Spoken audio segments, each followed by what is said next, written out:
ہائے شام ہائے شام ہائے شام ہائے شام ہائے شام ہائے شام ہائے شام ہائے شام۔ اعوذ باللہ من الشیطان الرجیم، بسم اللہ الرحمن الرحیم۔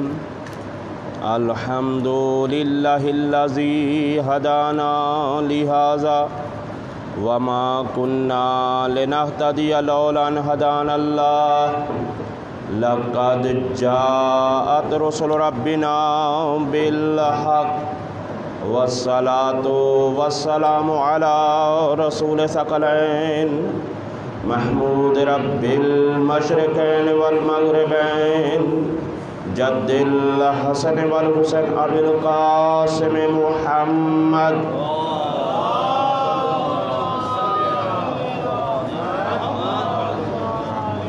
وعطرتہ الطیبین الطاہرین المعصومین، لا سیما الامام المبین والکافی الحسین، وغیاث المضطر المستقین، حجت اللہ علی المخلوقین، ووارث الانبیاء والمرسلین، المنتظر المہدی۔ صلوات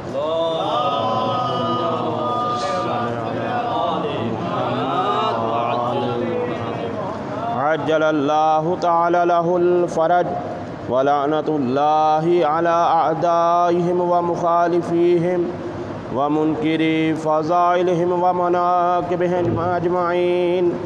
اما بعد، فقد قال اللہ سبحانہ وتعالی فی کتابہ المجید، بسم اللہ الرحمن الرحیم، ان ھذا القرآن یہدی للتی ہی سے دعا گو رب ذوالجلال آپ سب لوگوں کی اس عظیم ترین اور مقدس ترین عبادت کو اپنی بارگاہ میں قبول و منظور فرمائے، اور جہاں کہیں بھی ذکر اہل بیت ہو رہا ہے تمام تر ذکر کرنے والے علماء، خطباء، ذاکرین، خان ماتمین حضرات کی پروردگار عالم کی حفاظت فرمائے۔ ان چند ایام میں آپ کی خدمت میں جس عنوان کے تحت گفتگو کرنا چاہوں گا، اور اسی طرح سے جس آیت کو سرنامہ کلام قرار دیا گیا ہے، یہ قرآن پاک کی بہت ہی مشہور و معروف آیت ہے، جس میں ارشاد رب العزت یہ ہو رہا ہے، ان ھذا القرآن یہدی للتی ہی اقوم۔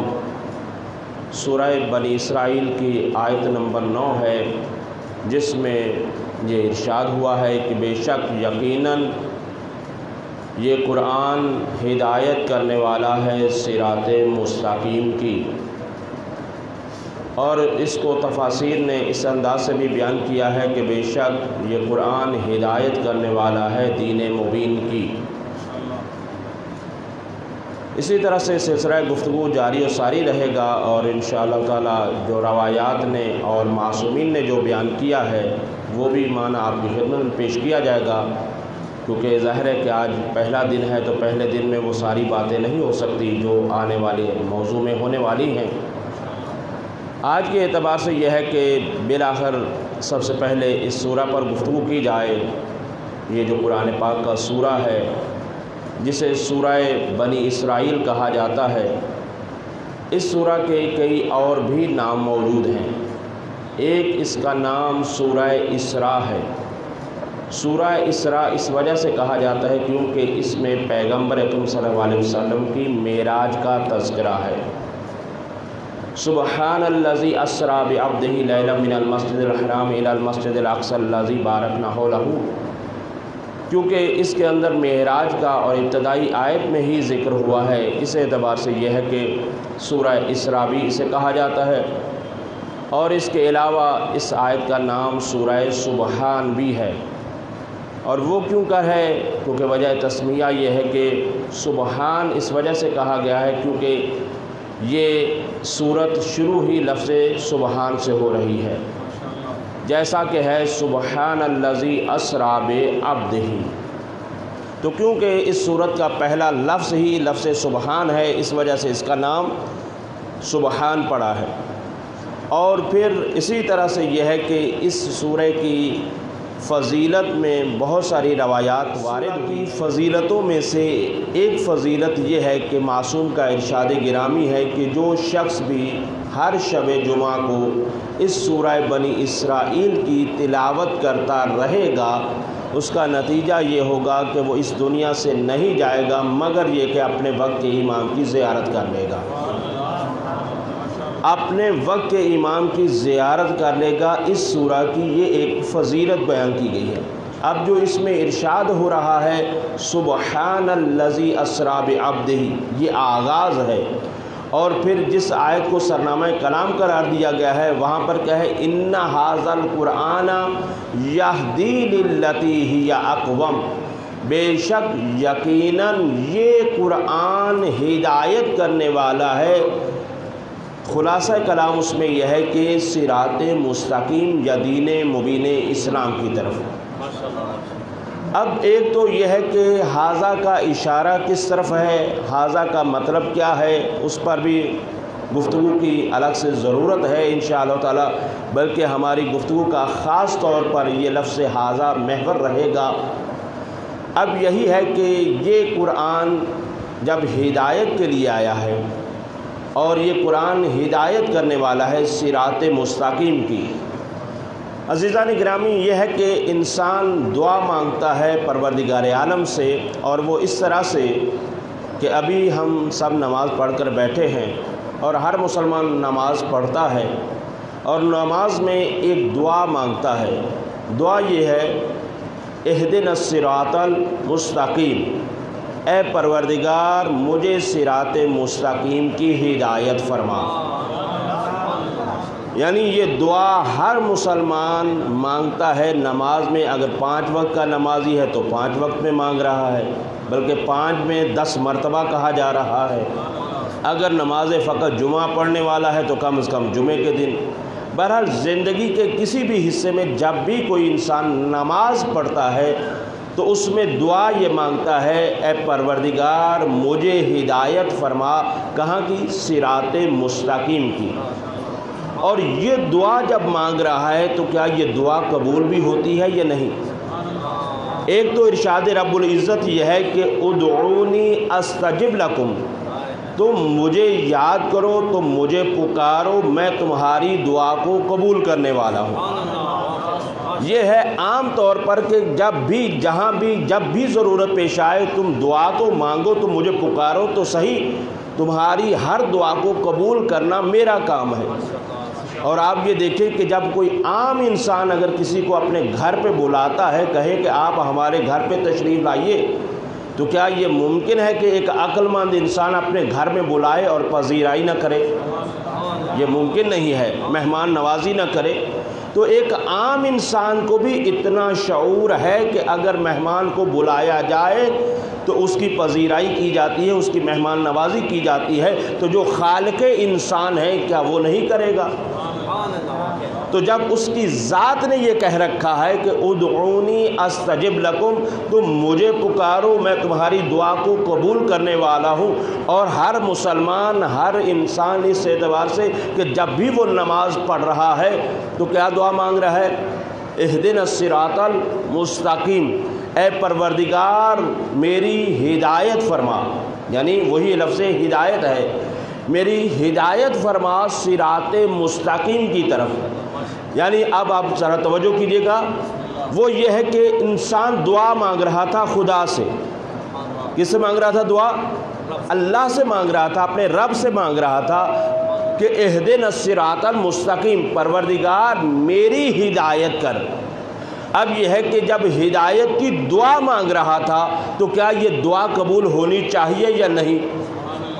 یقیناً دعا قبول ہونی چاہیے۔ جب یہ دعا قبول ہوگی تو وہ کس رنگ میں قبول ہوئی؟ اللہ تعالیٰ نے اس دعا کو قبول کیسے کیا؟ اب مانگ کس سے رہا تھا؟ توجہ رہے، مانگ رہا تھا خدا سے، اور دعا قبول ہو رہی ہے۔ یقینی بات ہے جب نماز میں دعا مانگی جا رہی ہے، نماز میں دعا قبول نہ ہوگی تو پھر کہاں دعا قبول ہوگی؟ سب سے عظیم مقام تو خود نماز ہے، اور نماز کا خود صلاۃ کا معنی ایک دعا بھی ہے، اور کبھی انشاءاللہ تعالی ذکر کروں گا کہ خود اصل دعا کا معنی صلاۃ کا کیا معنی ہے، لیکن فی الحال یہ ہے کہ عام طور پر یہی سمجھا جاتا ہے صلاۃ خود دعا کا معنی رکھتی ہے، اور پھر اس میں خاص طور پر ان دعائیہ کلمات کو مد نظر رکھتے ہوئے کہ اے پروردگار میری ہدایت فرما، تو اب اللہ اگر اس کی دعا کو قبول نہیں کرتا تو یہ حرف خدا پر آئے گا، کیونکہ وہ ذات پکار بلا بھی رہی ہے اور دعا کو قبول بھی نہیں کر رہی۔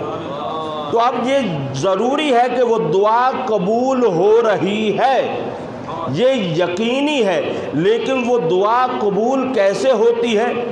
انسان دعا مانگ رہا تھا کہاں سے؟ اللہ سے، اور ارشاد خداوندی کیا ہو رہا ہے؟ خدا جواب کس میں کیا جواب دے رہا ہے؟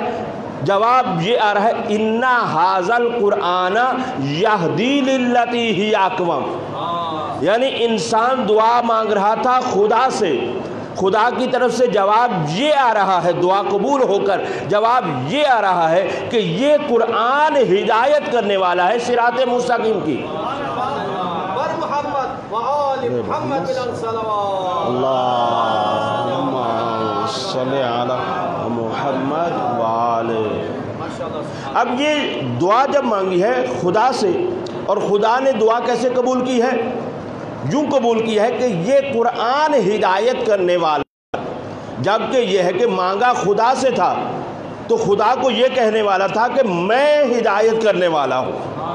جواب یہی آنا چاہیے تھا نا، بھی تم نے مجھ سے مانگا، میں نے تمہاری دعا کو قبول کر لیا، لہٰذا میں تمہاری صراط مستقیم کی طرف ہدایت کرنے والا ہوں۔ جبکہ جواب یہ نہیں ہے، جواب میں یہ کہا گیا ہے کہ یہ قرآن ہدایت کرنے والا ہے۔ تو بس یہ قرآن ہدایت کرنے والا ہے، اور جبکہ یقیناً ہے تو یہ درمیان میں اللہ قرآن کو وسیلہ کیوں دے رہا ہے؟ قرآن کو وسیلے کے طور پر قرآن کو کیوں پیش کر رہا ہے؟ جبکہ مانگا گیا تھا ڈائریکٹ۔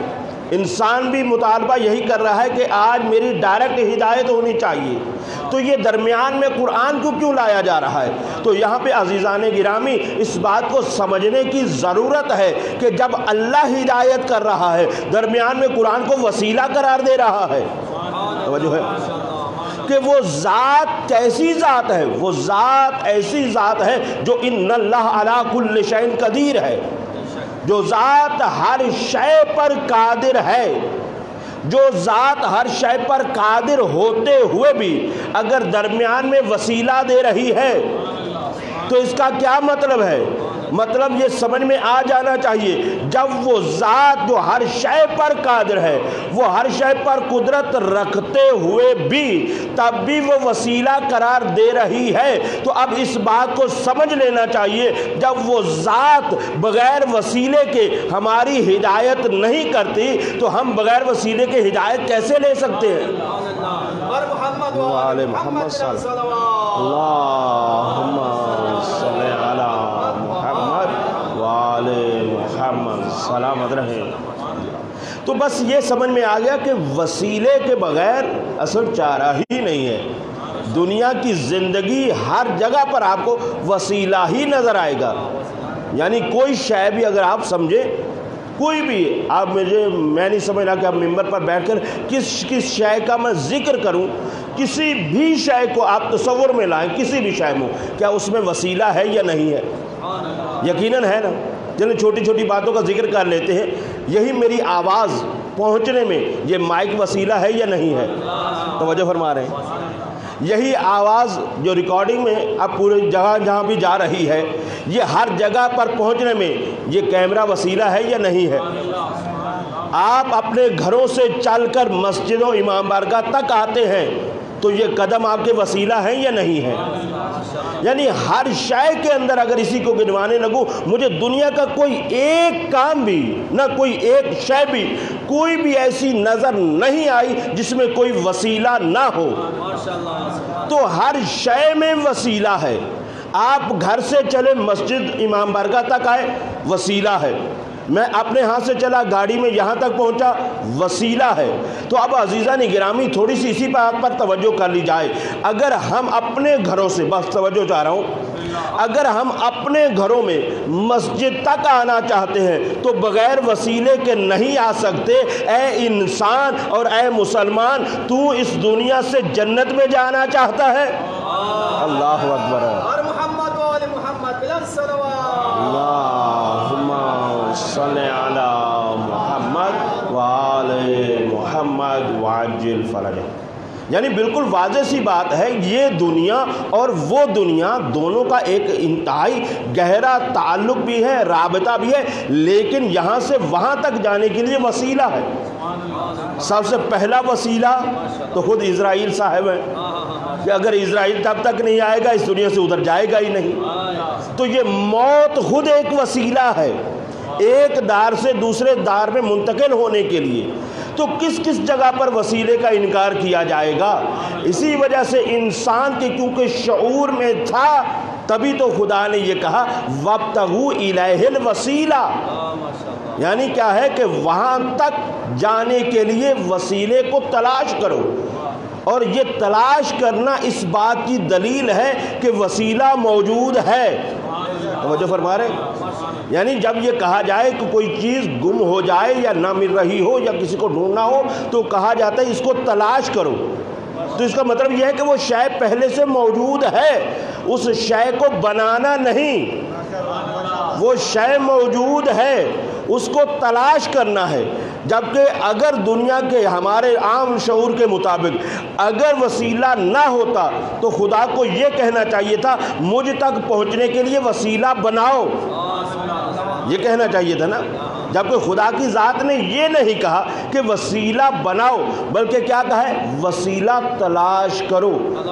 اب وسیلہ ہے، اس کو تلاش کرنا ہے کہ وہ وسیلہ کیا ہو سکتا ہے، وہ وسیلہ کون ہو سکتا ہے۔ تو پھر انسان جنت میں اگر جانے کا آپ کا پروگرام ہے کہ ہے، ہر مسلمان یہ چاہتا ہے آج دنیا میں جو کچھ بھی ہو رہا ہے وہ سب جنت کی لالچ میں ہی تو ہو رہا ہے۔ اگر کوئی کسی جگہ پر جو بھی کچھ کر رہا ہے، اب حالات حاضرہ پر تو مجھے گفتگو فی الحال نہیں کرنا ہے، لیکن حالات حاضرہ سب آپ کے سامنے ہے، جس سے بھی پوچھو، نمازی سے پوچھو تو کیوں پڑھ رہا ہے؟ یہ جنت کے لیے۔ روزے دار کس کے لیے؟ جنت کے لیے۔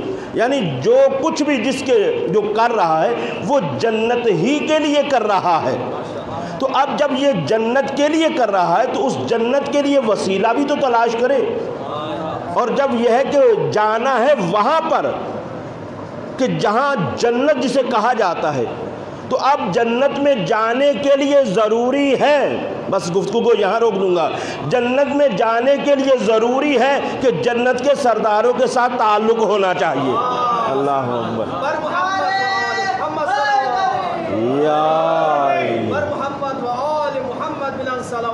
اللہم صلی علی محمد وآل محمد وعجل فرجہ۔ یعنی یہ ضروری ہے کہ جہاں پر بھی اگر دیکھیے آپ کہیں بھی جاتے ہیں تو اس گھر والے کے ساتھ رابطہ ہونا ضروری ہے، اور اگر اس گھر والے کے ساتھ رابطہ نہ ہو تو آپ اس گھر میں داخل نہیں ہو سکتے۔ چلے سادہ سی اگر میں مثال دے دوں کہ ہم مولانا لوگ جاتے ہیں مختلف جگہوں پر مجلسیں پڑھنے کے لیے، کہیں بھی جائیں، یہاں آئیں، کسی گھر کی مجلس ہو اور ہم وہاں پہ مجلس پڑھنے کے لیے جائیں، لیکن وہاں پر ہم نے کسی سے کہا بھائی ہمیں پانی ذرا پلا دو، ذرا کھانا کھلا دو، توجہ فرما رہے، تو وہ کیا کہے گا؟ سامنے والا کہے گا جی ہم تو خود مجلس سننے آئے ہیں، یہ مانگنا ہے تو گھر والوں سے مانگیں۔ توجہ فرما رہے ہیں، یہ اگر آپ کو لینا ہے تو آپ گھر والوں سے مانگیں، ہم تو خود یہاں مجلس سننے آئے ہیں۔ تو اب عزیزوں یہاں پر بات تو واضح ہو گئی کہ اگر آپ کسی چھوٹی سی اس دنیا میں بھی جب تک آپ کا تعلق یا رابطہ یا آپ اس سے نہیں مانگتے جو گھر کا مالک ہوتا ہے، تو آپ کو کوئی پانی نہیں دیتا، تو وہ جو جنت ہے اگر آپ کا اس سے رابطہ نہیں تو جنت کیسے مل جائے گی؟ اور اگر یہی ہے، اور آخری بات یہی کہہ دوں، اگر آپ کا رابطہ ہے، چلیں گھر والوں سے بھی رابطہ ہے، لیکن اسی گھر والے کے رب بہت توجہ، بس آپ کے سامنے قبلہ مولانا، اب یہ ہے کہ رابطہ ہے، گھر والوں کو بھی مانتا ہے، توجہ، سب کچھ ہے، لیکن اسی گھر کے سامنے کھڑا ہو کر اس گھر کے دشمنوں کا ذکر کرتا ہے، اس کے گھر والوں کے لیے کچھ ایسے الفاظ استعمال کرتا ہے جو گھر والوں کو اچھے نہیں لگتے، تو کیا گھر والے اس کو قبول کر لیں گے؟ ہرگز نہیں قبول کریں گے نا۔